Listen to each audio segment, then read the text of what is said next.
Boa noite, irmão. Meu nome é Eliseu. Sou dirigente da tenda de caridade Caboclo Pedra Branca, uma terreira que fica aqui na cidade do Rio Grande, e vou dar continuidade ao projeto que é a leitura do Livro dos Espíritos, mas de uma forma diferente, visando mais o que interessa aos irmãos umbandistas. Bom, em primeiro lugar, eu já aconselho a todas as pessoas adquirirem um exemplar. É muito bom, com certeza, mesmo que o pessoal não aceite ou não compreenda tudo que tem escrito aqui no Livro dos Espíritos, é um livro muito bom.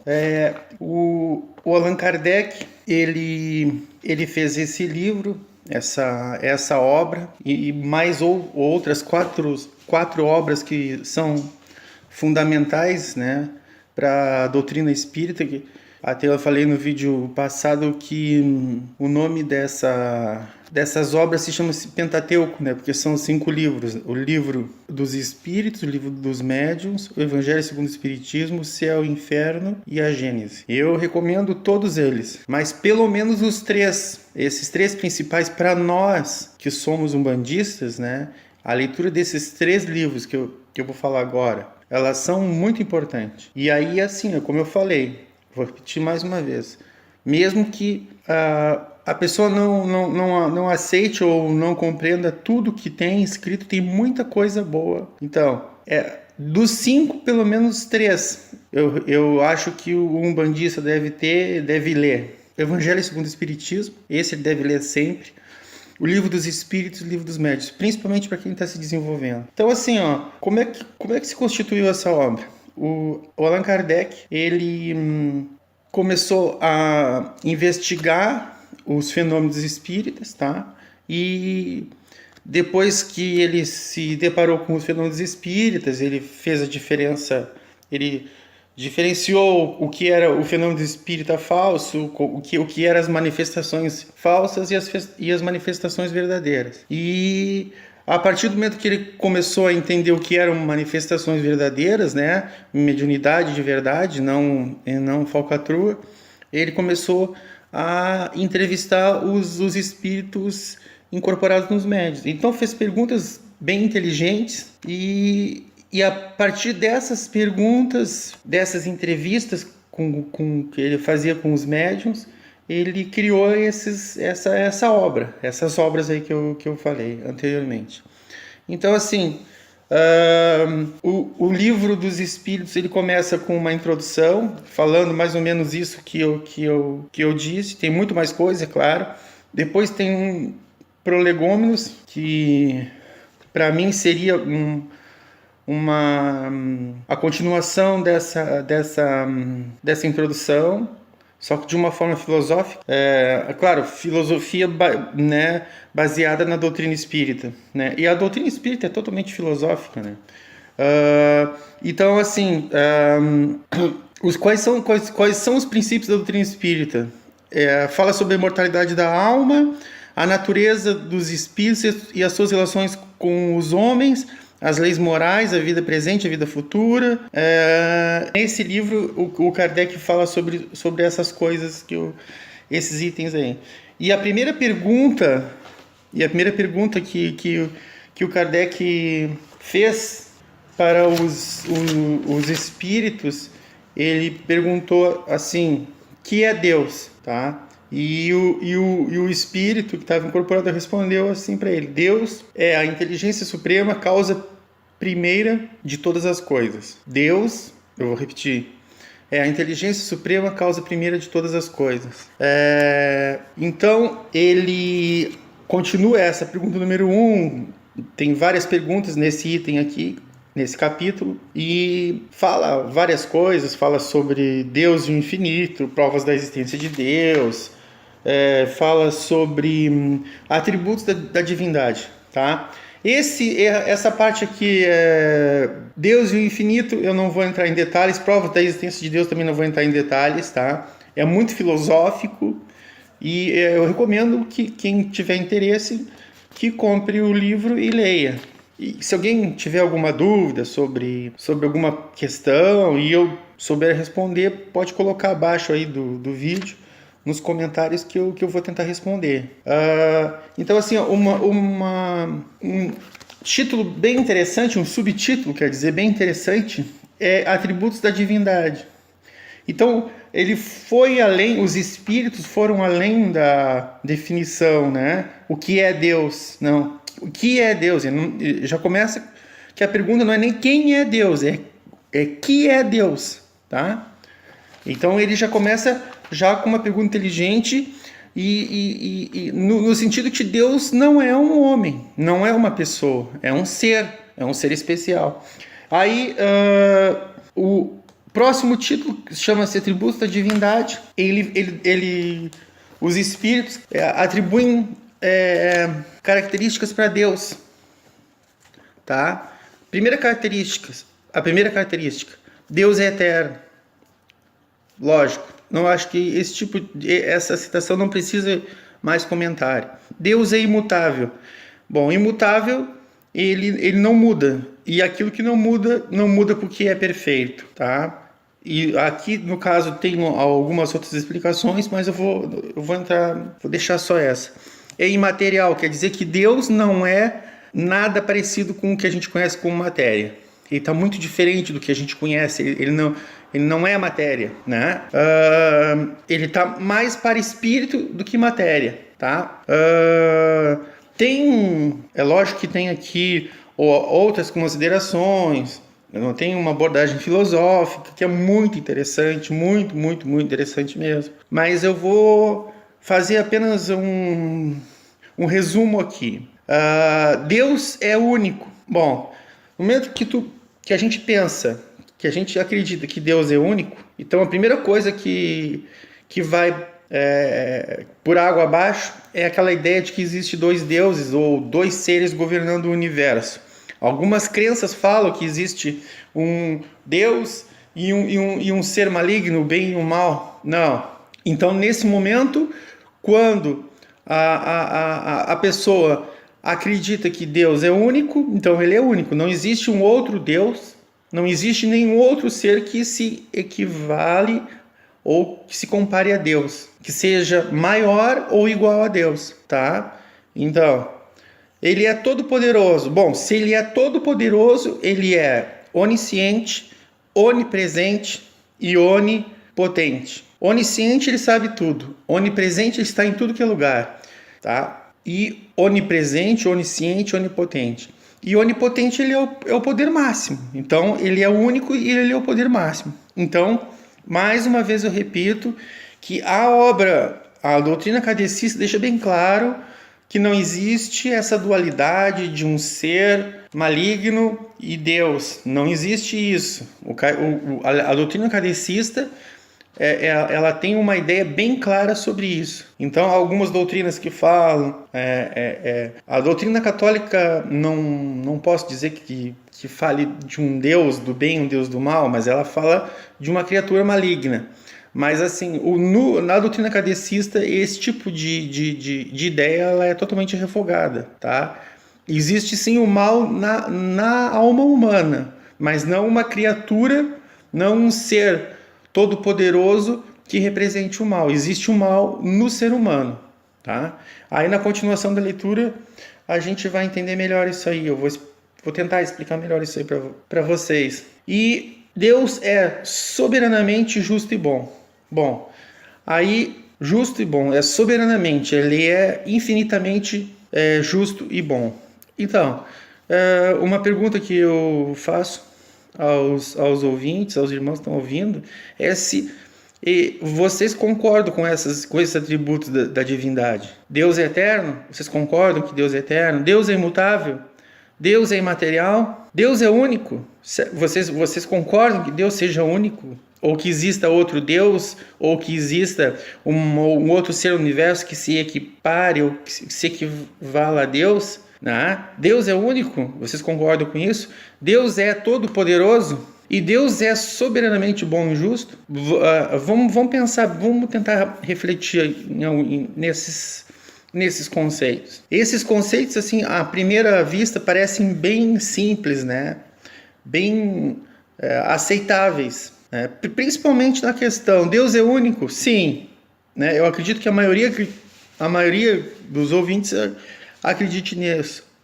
Deus é todo poderoso, né? Se ele é o único, ele é todo poderoso. Não existe nada, não existe nenhum ser no universo, nenhum ser que seja mais poderoso que ele, né? Então, e Deus, você acredita que Deus seja soberanamente justo e bom? Veja bem a pergunta. Ouça bem a pergunta. Reflita sobre essa pergunta. Bom, no momento que a gente acredita que Deus seja único, todo poderoso e soberanamente bom e justo, muitas vezes na nossa vida a gente entra em erro, vou dizer assim. Por quê?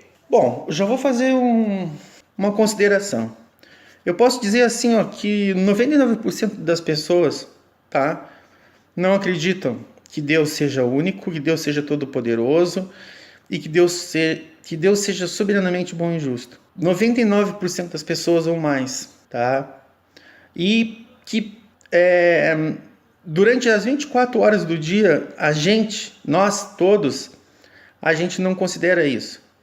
A gente considera isso quando a gente lê essas características de Deus. Eu não vou nem falar sobre eterno, imutável, imaterial, e eu já teria que entrar num conceito mais filosófico, uma coisa mais abrangente. Então, assim, eu vou entrar só nesses 3 conceitos aqui, essas 3 características da divindade: único, todo-poderoso e soberanamente bom e justo. Então, quando que isso acontece? Será que a gente acredita mesmo que Deus seja tudo isso? Bom, eu tô aqui, eu tô lendo e eu acredito, eu sei que Deus é único, todo-poderoso e soberanamente bom e justo. Mas nas 24 horas do dia, posso dizer assim, que todos nós seres humanos, né, imperfeitos ainda, a gente vacila. E esse é o grande problema, né? A fé tem muito parecida com fidelidade. E ter fé em Deus é ser fiel a Ele. E ser fiel é acreditar que Ele seja o único, todo-poderoso e soberanamente bom e justo. Às vezes a gente liga a televisão ou vai para a internet, vê um monte de coisa ruim, vê todo tipo de maldade, todo tipo de corrupção, pedofilia, corrupção, assassinato, todos esses tipos de coisas que são ruins. E em muitos momentos, nós seres humanos, a gente fica em dúvida a respeito do que? Da bondade e da justiça divina. E isso é uma falha. Isso é uma falha nossa. Eu estou falando do entorno, né? Agora eu vou falar do interior. Muitas vezes na vida da gente, a gente passa por momentos difíceis. Eu mesmo agora, atualmente, estou com um problema de saúde, mas eu não estou revoltado com o meu problema de saúde. Eu sei muito bem o que eu tenho, o que eu preciso fazer para melhorar, para me curar, e é isso que eu estou fazendo. Mas às vezes tem pessoas que são acometidas de doenças bem ruins, né? Bem específicas, tá? E às vezes se revoltam com Deus, se revoltam com o mundo, mais precisamente Deus, porque a gente tem essa mania de depositar todos as nossas frustrações, as nossas responsabilidades em Deus e nas entidades. Mas nem sempre é assim. O ser humano, nós temos que aprender que muitas das coisas que a gente passa são colheitas daquilo que a gente plantou. Então não é inteligente, vou dizer assim, ficar colocando responsabilidade de Deus para algumas coisas. Para várias coisas, né? Às vezes a gente perde um ente querido, às vezes se separa de uma pessoa que a gente ama, perde um emprego, tem um revés financeiro, mas aí que tá, né? Então, essa questão é muito importante porque entra em voga a fé. E é muito importante a gente relacionar a fé com fidelidade, né? Principalmente quando pensamos em Deus, né? Então, vou deixar uma reflexão aqui para vocês. Se realmente a gente acredita que Deus seja todo-poderoso, que Deus seja único e soberanamente bom e justo, e se a gente não acredita em alguns momentos, que a gente passe a acreditar, que a gente passe a exercer essa ideia. Porque Deus realmente é bom e justo, é soberanamente bom e justo, é todo-poderoso, é único, é imaterial, é imutável e é eterno. E tem coisas na nossa vida, que acontecem na nossa vida, tanto na nossa vida particular como no entorno, que a gente tem que ser mais maduro, mais inteligente de não colocar a culpa em Deus. E principalmente assim, né? Não fazer julgamentos de coisas que acontecem. Muitas vezes as pessoas se envolvem com coisas que acontecem fora da sua realidade e ficam revoltadas. A gente não deve ficar revoltado com coisas que acontecem fora do nosso campo, né? Fora da nossa vida cotidiana, porque Deus é justo e de uma forma ou de outra a gente tem que acreditar, né? Eu já digo assim que a gente tem que acreditar, que muitas coisas ruins que acontecem tanto na nossa vida, dificuldades, elas são importantes, são necessárias para o nosso crescimento. Toda dificuldade ela traz um ensinamento. Se a dificuldade não passa, se aquela dificuldade continua existindo, é porque o ensinamento não se deu, não percebemos o que deveríamos aprender com aquela dificuldade. Então eu vou deixar essa reflexão sobre esses atributos de Deus, e que normalmente a gente lendo assim, numa hora boa, né?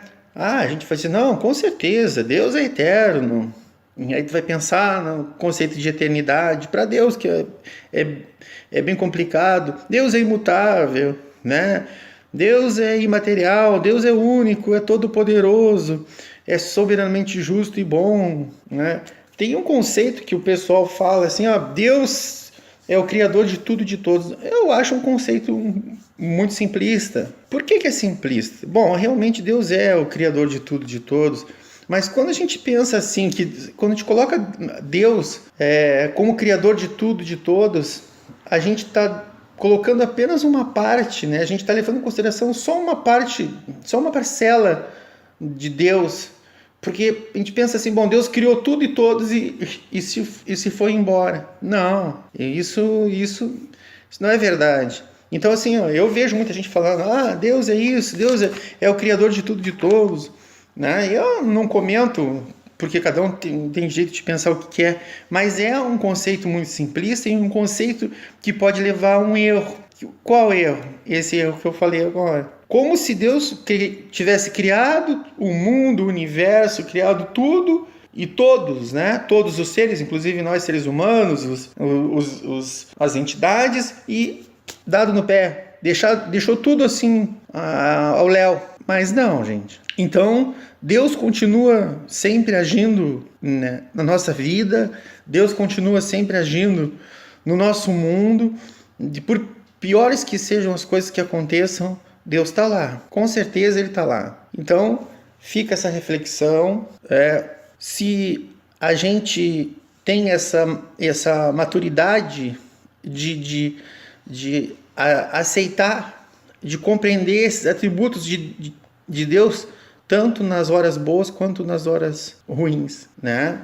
Isso é muito importante. Então, para mim, que tenho já um conhecimento da doutrina kardecista, e me identifico muito com a doutrina kardecista, mesmo sendo um bandista, eu acredito sim que Deus seja eterno, que Deus seja imutável, que Deus seja imaterial, que Deus seja único, todo-poderoso e soberanamente bom e justo, principalmente bom e justo. Então, obrigado por ouvirem essas mensagens.